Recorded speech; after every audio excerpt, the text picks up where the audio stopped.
Olá, boa tarde. Falso anúncio de venda, roubo de dados, comprovante de pagamento falso. A cada dia que passa, os golpes ficam mais difíceis de serem identificados, em especial aqueles praticados pela internet. E pasmem, no Brasil, uma tentativa de fraude ocorre a cada 4 minutos. Eu sou Rafaela Vivas e no Jornal da Justiça de hoje vamos falar sobre uma cartilha elaborada pela Polícia Civil de Santa Catarina que ensina como evitar cair nesses golpes.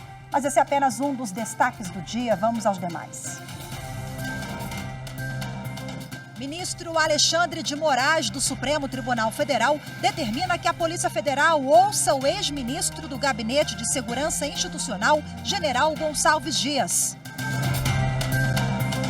STF forma maioria para tornar réus 100 denunciados pelos atos de 8 de janeiro. E ainda revisão do FGTS. Ministros do Supremo devem decidir qual taxa de correção deve ser aplicada ao Fundo de Garantia por Tempo de Serviço.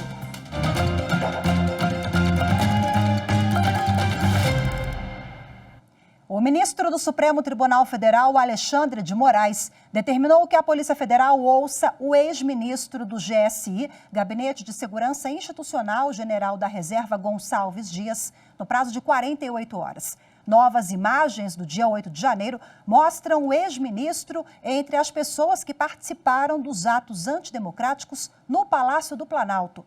As informações com o repórter Renato Rosa. Para o ministro Alexandre de Moraes, as imagens veiculadas pela imprensa são gravíssimas e indicam atuação incompetente das autoridades responsáveis pela segurança interna do Palácio do Planalto, inclusive com a ilícita e conivente omissão de diversos agentes do Gabinete de Segurança Institucional. As imagens divulgadas primeiro pela CNN mostram o então ministro do GSI, Gonçalves Dias, e servidores do ministério entre os manifestantes do Palácio do Planalto no dia 8 de janeiro. Alexandre de Moraes determinou que a Polícia Federal ouça o ex-ministro em até 48 horas, como também deve identificar todos os militares que aparecem nas imagens, conforme já havia determinado no dia 27 de fevereiro. Caso esses militares ainda não tenham sido ouvidos, os depoimentos devem ser realizados também em 48 horas. Na mesma decisão, Alexandre de Moraes determinou a intimação pessoal e imediata do ministro interino do GSI, Ricardo Capelli, para identificar no prazo de 24 horas todos os servidores civis e militares que aparecem nas imagens e quais as providências tomadas. A Polícia Federal deve ouvir ainda os militares do Batalhão da Guarda Presidencial que estavam no Palácio do Planalto no dia 8 de janeiro. O ministro da Defesa e o comandante do Exército deverão encaminhar cópias integrais, inclusive dos documentos sigilosos, de todos os procedimentos administrativos e criminais que estão em andamento sobre os atos antidemocráticos. O plenário virtual do Supremo já formou maioria, acompanhando o relator ministro Alexandre de Moraes, para tornar réus os 100 primeiros denunciados pelos atos antidemocráticos. O julgamento está previsto para terminar na próxima segunda-feira, dia 24. Quem tem os detalhes é a repórter Carolina Chaves. Em sessão virtual, os 5 primeiros ministros a votar foram Dias Toffoli, Edson Fachin, Carmen Lúcia, Gilmar Mendes e Luiz Roberto Barroso. Eles concordaram com o relator para que os 100 primeiros denunciados pela PGR, que estão presos, deixem de ser investigados e passem a ser réus nos 2 inquéritos que apuram as responsabilidades pelos atos antidemocráticos do dia 8 de janeiro contra os prédios do Palácio do Planalto, Congresso Nacional e Supremo Tribunal Federal. Ao votar, o ministro Alexandre de Moraes afirmou que são inconstitucionais as condutas e manifestações que tenham a nítida finalidade de controlar ou mesmo aniquilar a força do pensamento crítico, indispensável ao regime democrático, quanto àquelas que pretendam destruí-lo juntamente com suas instituições republicanas, pregando a violência, o arbítrio, o desrespeito à separação de poderes e aos direitos fundamentais. Estão sendo analisadas as 100 primeiras denúncias das 1.390 apresentadas pela Procuradoria-Geral da República. As acusações devem ser apreciadas com prioridade. A conduta de cada um está sendo analisada individualmente.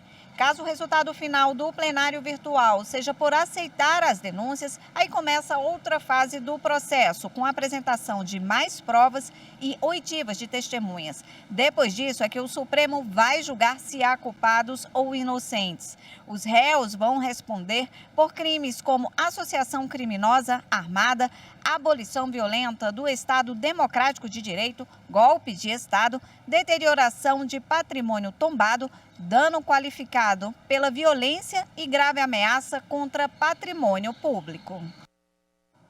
Está na pauta da sessão plenária do Supremo Tribunal Federal desta quinta-feira o julgamento da revisão do FGTS. A Corte vai decidir se o modelo atual de correção do fundo de 3% ao ano, mais a TR e a taxa referencial, é constitucional ou não. Trabalhadores aguardam pela definição de outro índice inflacionário. Por outro lado, o governo teme a mudança, que pode gerar um gasto bilionário, viu? Acompanhe agora na reportagem de Renato Rosa. Na ação, o Partido Solidariedade alega que a TR, taxa referencial, desde 1999, não acompanha a inflação, apresenta defasagem em relação a outros indicadores. Um prejuízo para o trabalhador de carteira assinada, que contribui com o fundo e perde dinheiro. Segundo o partido, no acumulado de 1999 a 2013, as perdas foram de 48,3%. Foi depois desse período, em 2014, que a ação foi apresentada no Supremo. O julgamento do STF vai decidir se o modelo de correção é constitucional ou não. Por decisão do relator, ministro Luiz Roberto Barroso, em setembro de 2019, processos semelhantes em todo o país, que pedem a mudança da correção do FGTS, estão suspensos. O Instituto Fundo de Garantia do Trabalhador aponta que são mais de 200 mil ações à espera do desfecho do caso no Supremo. Nessa quarta-feira, o ministro Luiz Roberto Barroso recebeu sindicalistas e o presidente do Solidariedade. Foi uma audiência rápida em que os representantes dos trabalhadores reforçaram a importância da realização do julgamento. É um dinheiro do trabalhador que não está sendo remunerado do que devia, né? Hoje a taxa anual é de 3% anuais. Então, e a gente sabe que não existe esse valor nenhum de investimento. Então é muito grave e está acumulado há muito tempo. São mais de 80 milhões de trabalhadores e trabalhadoras que estão sendo prejudicados. Já o governo está apreensivo. Também ontem, no mesmo horário, o ministro do Trabalho, Luiz Marinho, e o advogado-geral da União, Jorge Messias, se reuniram com a presidente do Supremo, ministra Rosa Weber, para discutir o assunto. A revisão do FGTS pode levar a ganhos significativos para os trabalhadores com carteira assinada, exigindo aporte de capital no fundo. Segundo uma estimativa da AGU, apresentada em 2021, a União terá que aportar 295 bilhões de reais, caso a decisão seja desfavorável. A seguir, veja como evitar cair em fraudes, especialmente pela internet. Cartilha da Polícia Civil de Santa Catarina traz os principais golpes. É já já.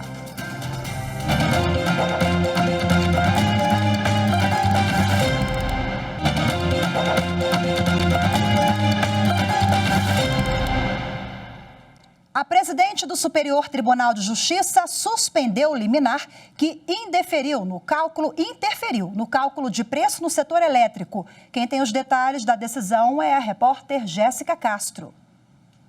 A ministra-presidente do STJ, Maria Tereza de Assis Moura, suspendeu o liminar que ia de encontro à disposição da Agência Nacional de Energia Elétrica, a ANEEL, e que havia determinado que o valor mínimo do preço de liquidação de diferenças não tenha vinculação com a tarifa de energia de otimização de Itaipu. A liminar havia sido concedida pelo Tribunal Regional Federal da Primeira Região, que, em favor da empresa Enercore, concedeu liminar para interromper disposições de duas resoluções da ANEEL. Ao STJ, a União e a ANEEL alegaram, entre outros pontos, que a decisão alterou a fórmula de cálculo vigente desde 2003, impactando todas as relações multilaterais do mercado de curto prazo de energia elétrica, com real efeito multiplicador. Ao deferir o pedido da União e da agência para suspender essa decisão, a ministra Maria Tereza de Assis Moura lembrou que a Corte Especial do STJ já entendeu ser recomendável que eventual afastamento dos atos de agências reguladoras se dê por motivo de ilegalidade, sob pena de ofensa à separação de poderes, já que o setor elétrico tem regras de elevada especificidade técnica e de enorme impacto financeiro, já previamente definidas em atos da agência reguladora, de modo que a interferência pelo judiciário por meio de liminar configura grave lesão à ordem e à economia públicas. A suspensão vale até o trânsito em julgado da ação. A Polícia Civil de Santa Catarina lançou uma apostila com dicas para as pessoas se protegerem de golpes. No ano passado, somente na internet, as fraudes causaram prejuízos de mais de R$500 bilhão. Do anúncio falso à confirmação da compra. No Brasil, uma tentativa de fraude ocorre a cada 4 minutos, um prejuízo milionário. Somente no ano passado, os brasileiros perderam R$551 milhões em golpes. A internet tem sido o principal instrumento usado pelos bandidos. Um levantamento da plataforma OLX e da ferramenta Alarme listou as fraudes mais usadas. A principal é a da compra confirmada. O golpista compra um produto no site de vendas e encaminha ao vendedor um comprovante de pagamento falso com dados de outra pessoa. Em segundo lugar, tem o falso anúncio. O golpista oferece um produto com preço bem abaixo do mercado e pressiona o interessado a confirmar a compra rápido. Após a confirmação, o produto nunca é entregue. Em terceiro lugar, vem o roubo de dados. Os golpistas mandam mensagens com links para o usuário, que normalmente são promoções ou pedidos de confirmação de dados. As informações passam a ser usadas em outros golpes. E a pesquisa mostra ainda que homens jovens são as principais vítimas. Para ajudar a combater esses e outros tipos de golpes, a Polícia Civil de Santa Catarina lançou uma apostila. O documento, feito em parceria com a Polícia Civil do Rio Grande do Sul, tem dicas de como o usuário pode se proteger de 17 fraudes praticadas não apenas na internet, mas também no mundo real. A apostila pode ser conseguida de graça no site da Polícia Civil de Santa Catarina, pc.sc.gov.br. Bom, e agora para a gente detalhar as informações da cartilha, eu converso ao vivo de forma remota com o delegado da Polícia Civil de Santa Catarina, doutor Marcelo Nogueira.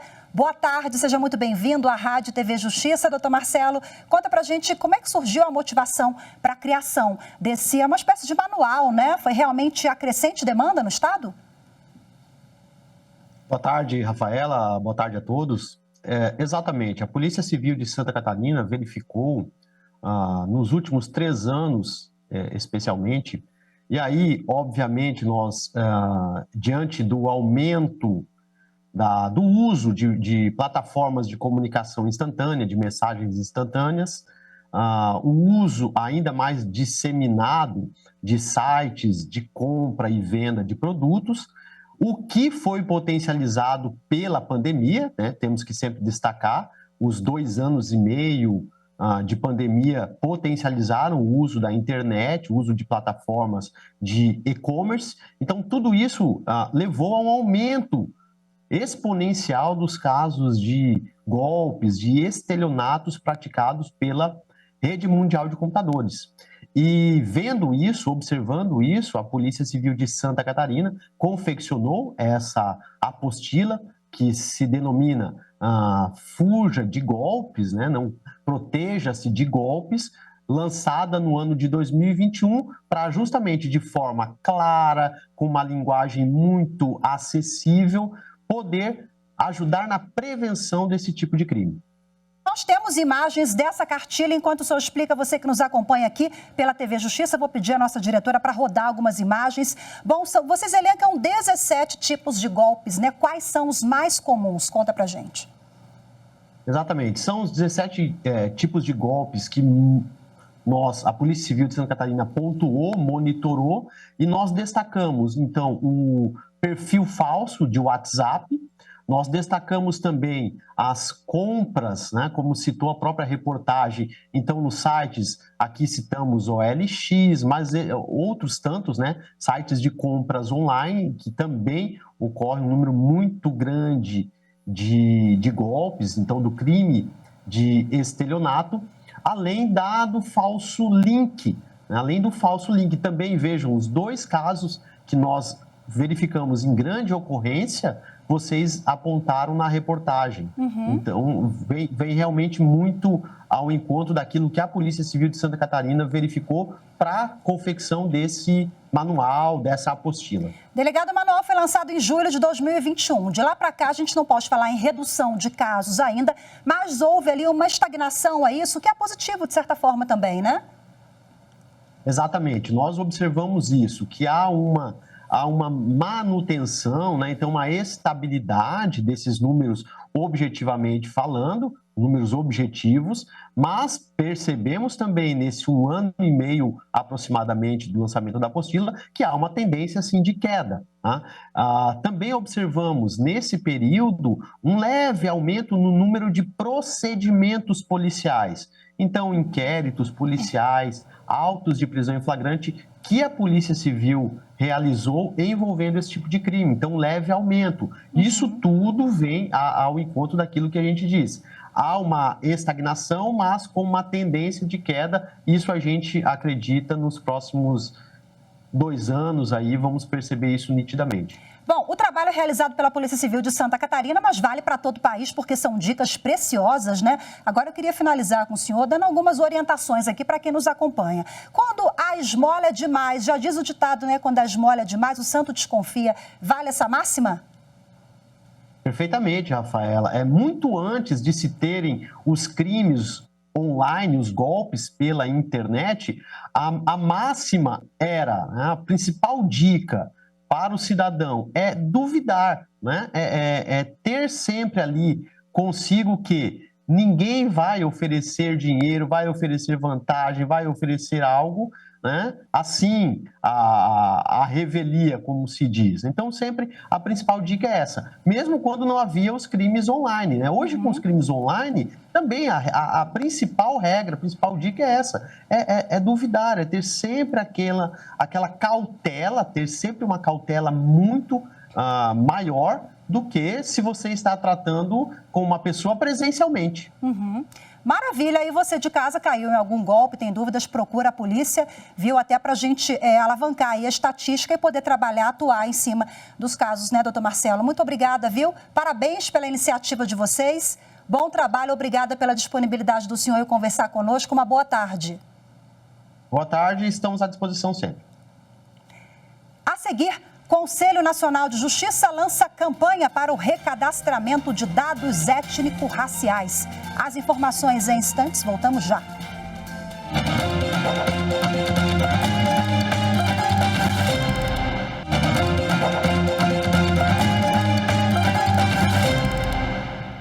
O Conselho Nacional de Justiça lançou uma campanha para o recadastramento de dados étnico-raciais. A iniciativa atende uma resolução do CNJ de 2015 sobre reserva de vagas aos negros no Poder Judiciário. As informações com o repórter Renato Rosa. A campanha vem para ajudar na implementação do Pacto Nacional do Judiciário pela Equidade Racial. As informações sobre raça e cor de magistrados, servidores, terceirizados e estagiários devem ser atualizadas nos sistemas internos dos tribunais até 14 de maio. Em seguida, cada tribunal terá até 31 de maio para enviar os dados ao CNJ. A importância do recadastramento é reforçada com peças de divulgação da campanha e a atualização dos dados funcionais segue critérios definidos pelo IBGE. Segundo o último levantamento do CNJ, entre 2019 e 2020, o ingresso de negros na magistratura brasileira aumentou 21%.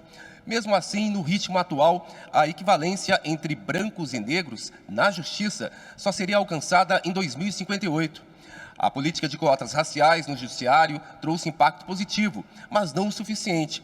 Daí o reforço do Pacto Nacional, que prevê um conjunto de programas e medidas, entre elas o recadastramento, para corrigir as desigualdades raciais. Uma operação conjunta entre Ministério do Trabalho, Ministérios Públicos Federal e do Trabalho, Polícia Federal e Defensoria Pública da União resgatou 5 trabalhadores por suposta submissão a trabalho escravo em Senador José Porfírio, no Pará. As informações com o repórter Pedro Canguçu.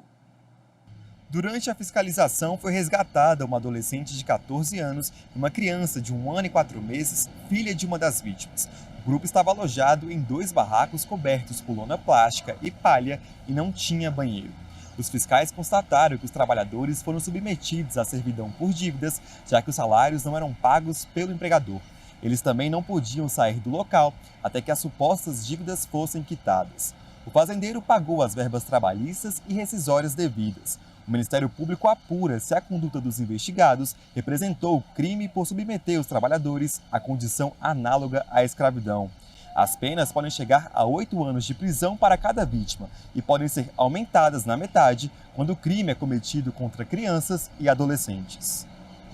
Hoje ficamos por aqui. Muito obrigada pela sua companhia. Na sequência, a transmissão ao vivo da sessão plenária do Supremo Tribunal Federal, direto do plenário, na Rádio e TV Justiça. Boa tarde. Tchau, tchau.